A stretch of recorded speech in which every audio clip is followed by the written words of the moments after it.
Alors,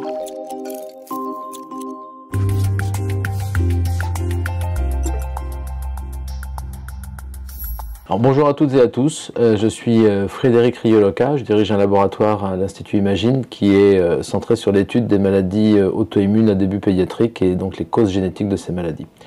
Et aujourd'hui, on m'a demandé de vous parler de déficit en DOCK11, qui est une nouvelle actinopathie que nous avons décrite, actinopathie immunologique liée à l'X. Je vais vous faire l'introduction et des rappels sur les actinopathies. Et Charlotte Boussard, qui est pédiatre et doctorante dans l'équipe, vous présentera les résultats que nous avons obtenus et les connaissances actuelles sur ce déficit en DOCK11. Donc ce travail est réalisé à l'Institut Imagine, l'Institut des maladies génétiques, et les personnes qui sont sur la diapositive sont les personnes de l'équipe avec une interaction très forte entre les cliniciens et la recherche fondamentale. Alors la régulation du cytosquelette d'actine, c'est une fonction essentielle, une fonction cellulaire essentielle, qui va permettre, donc, comme l'illustre le panel de gauche, l'organisation de l'architecture cellulaire et donc avoir un impact sur la morphologie de la cellule. C'est un remodelage qui est extrêmement dynamique et qui fait appel à des processus biochimiques nombreux et notamment de nombreuses protéines qui sont aussi impliquées ou connues pour être impliquées dans les cancers, qui sont les petites protéines G, et donc le transport de molécules d'ATP d'une molécule à une autre qui va assurer une chaîne de signalisation intracellulaire, et en particulier le remodelage du cytosquelette d'actine, puisque l'actine peut être sous forme globulaire et puis polymérisée sous forme de fibres. Le cytosquelette d'actine est impliqué donc dans de nombreuses fonctions cellulaires et va permettre la transduction du signal à partir de récepteurs de surface, et en particulier de récepteurs immunologiques de la famille du TNF récepteur ou aussi les récepteurs de l'antigène, qui vont permettre d'avoir une signalisation spécifique et qui va conduire à la polymérisation de l'actine ou à la dépolymérisation de l'actine. Et ces fonctions sont essentielles pour la survie, la prolifération, mais aussi la mort cellulaire programmée, la mobilité et la sécrétion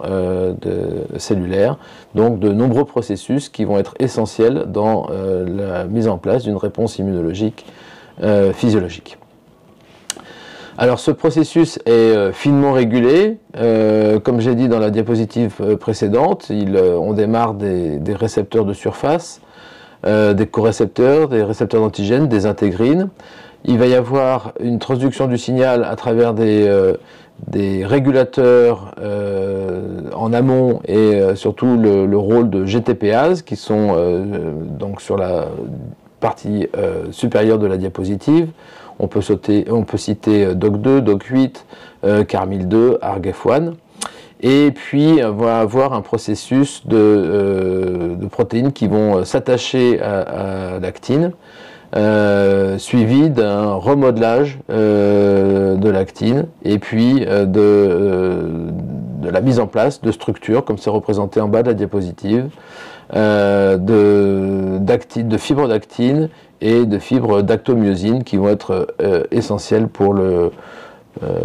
développement et le déplacement et la morphologie cellulaire.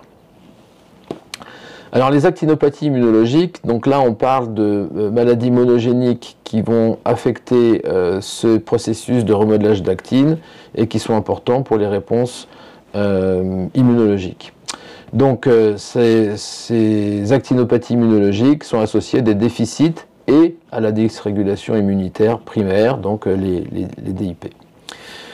Aujourd'hui, il y a plus de 23 causes monogéniques d'actinopathie associées au système immunitaire ou donc d'actinopathie immunologique qui ont été décrites dans la littérature jusqu'à peu près 2022. Et donc une nouvelle actinopathie qui nous fera une 24e cause monogénique, et il y en aura sûrement de nombreux autres. L'impact sur le cytosquelette est varié. On peut avoir un impact sur l'actine elle-même avec des mutations de l'actinine B par exemple, sur l'élongation de l'actine, sur le branchement de l'actine, et ça c'est en particulier un gène dont on va discuter, c'est le gène WAS, sur les remplacements de l'actine et sur les branchements de l'actine. Et enfin sur l'activité des Rho-GTPases et de leurs régulateurs, et c'est en particulier le cas des protéines de la famille DOC dont je vais parler en détail aujourd'hui.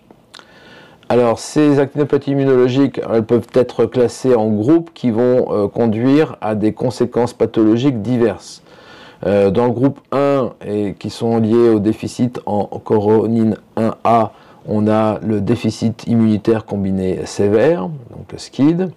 Dans le groupe 2, avec des mutations sur les DOC2, sur DOC8, mais aussi sur MST1 ou sur ROH, on va avoir des pathologies qui vont être dans le groupe des déficits immunitaires combinés, donc qui vont affecter les lymphocytes T et les lymphocytes B. Dans le groupe 3, là ce sont des déficits immunitaires combinés avec des formes dites syndromiques. On peut citer le cas de DIAF1, de TCC7A et ARPS1B. Donc les déficits de ces gènes vont conduire à des formes syndromiques. On a des déficits, des actinopathies, notamment de RAC2 et de ARGF1, qui vont conduire à des déficits d'anticorps. Dans le groupe 6, on retrouve les mutations des gènes WDR1 et de l'actinine B qui vont être plutôt associés à des défauts phagocytaires. On va avoir aussi des défauts de l'immunité innée qui ne sont pas représentés sur la diapo. Et ce qui nous intéresse le plus aujourd'hui, le groupe 8 avec de l'auto-inflammation et éventuellement de l'auto-immunité. Et ça a été jusqu'à présent décrit avec des déficits en CDC42, enfin des mutations de CDC42, de PTPS1P1 et de HEM. Alors on va commencer les rappels avec une actinopathie bien connue qui est en fait la plus ancienne, qui a été décrite à la fin des années 80, début des années 90. Et il y a eu de nombreuses études qui ont été réalisées sur ce gène. Et en fait, la complexité de ce déficit des mutations du gène WAS, c'est que les mutations perte de fonction qui sont symbolisées avec les points rouges vont conduire au syndrome WAS, ou syndrome d'Aldrich, avec un déficit T sévère, un déficit B, et des patients qui vont souvent être guéris par greffe de cellules souches hématopoïétiques. Il existe des mutations hypomorphes du gène WAS et qui sont parfois associées aussi à une réversion somatique. Et on va retrouver ces mutations hypomorphes ou les réversions somatiques chez des patients qui vont avoir des thrombocytopénies liées à l'X essentiellement. Enfin, les points verts vont représenter les mutations gain de fonction qui ont été décrites pour la première fois en 2001, mais il a fallu à peu près une quinzaine d'années avant de comprendre vraiment leur impact cellulaire. Et ce sont des mutations qui vont être associées à des neutropénies liées à l'X et qui vont donc impacter essentiellement les neutrophiles. Pour les actinopathies qui sont liées aux protéines DOC, qui sont le sujet du jour, donc les protéines DOC sont une grande famille de protéines qui sont représentées sur la diapositive avec des domaines spécifiques en fonction des sous-familles. Dans la sous-famille DOCA, on voit que la protéine DOC2 appartient à cette sous-famille et donc est décrite par les différents domaines, et notamment les domaines DHR1 et DHR2, qui vont permettre les interactions avec les partenaires des protéines DOC et un certain nombre de points de phosphorylation qui sont essentiels à la fonction de ces protéines. La sous-famille DOCB contient les DOC3 et 4 dont on ne va pas parler aujourd'hui parce qu'elles ne conduisent pas à des déficits associés à un déficit immunitaire ou à une dysrégulation immunitaire.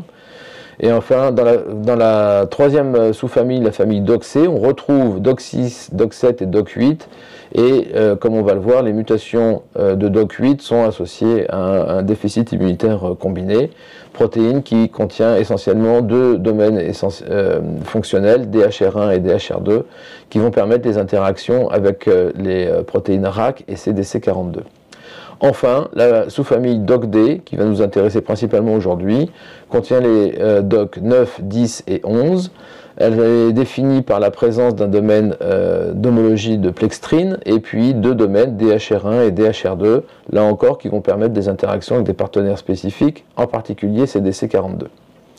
Ces protéines sont des guanine exchange factors, donc des GEF, et elles permettent l'activation de substrats en catalysant le remplacement d'un GDP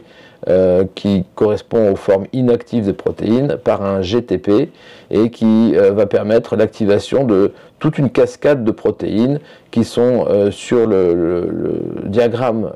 de la partie gauche, avec des protéines bien connues des fonctions cellulaires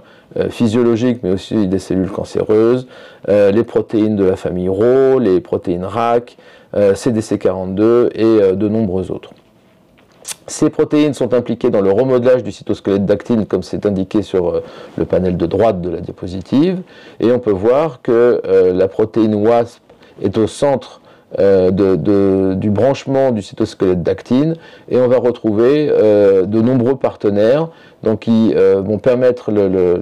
cette polymérisation de l'actine, DOC2, DOC8, CDC42, et sur cette revue de 2019, il était indiqué qu'il y avait DOC11, sans qu'on en connaisse exactement le rôle, qui était suspecté dans le système immunitaire, mais qui n'était pas connu jusqu'à maintenant.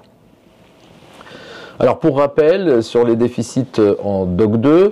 donc les actinopathies liées au déficit en DOC2 sont des déficits qui sont autosomiques récessifs, donc il faut que les deux allèles soient mutés, et donc on va les retrouver dans des familles consanguines ou dans des familles non consanguines avec des mutations hétérozygotes composites. Dans la plupart des cas, les mutations conduisent à un déficit d'expression quasiment complet de la protéine. Les mutations affectent différents domaines et conduisent donc à des infections invasives à début très précoce qui donc sont la conséquence de déficits d'activation de RAC1, comme c'est indiqué sur le panel du milieu,